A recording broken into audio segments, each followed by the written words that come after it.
বন্ধুরা, গরমে আর রান্না বান্না করতে ইচ্ছা করছে না, আপনাদের জন্য একটা চটজলদি ডালের রেসিপি নিয়ে এসেছি।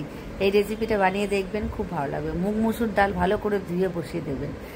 ওই জলের মধ্যেই কোচানো পেঁয়াজ, কোচানো টমেটো, কাঁচা লঙ্কা, আদা রসুন বাটা, হলুদ গুঁড়ো, নুন দিয়ে এবার বসিয়ে দেবেন। চটে যাবেন না কিন্তু, আপনাদেরই খাটনি কম।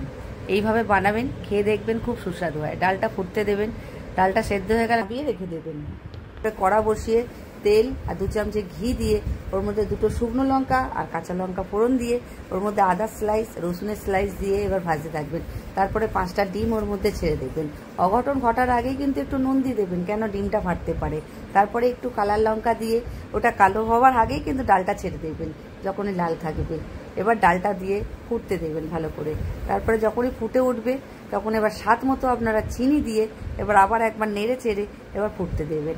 যখনই দেখবেন ডালটা ঘনত্ব এসে গেছে তখন একটা পাত্রের মধ্যে ওই ডালটা ঢেলে নেবেন। তৈরি হয়ে গেল আপনাদের ঝটপট ডালের রেসিপি। এই রেসিপিটা বানিয়ে আপনারা বাড়িতে অবশ্যই খাবেন। আর আপনাদের যদি কোনো নতুন রেসিপি থাকে আমার কমেন্ট সেকশনে জানাতে আপনারা ভুলবেন না।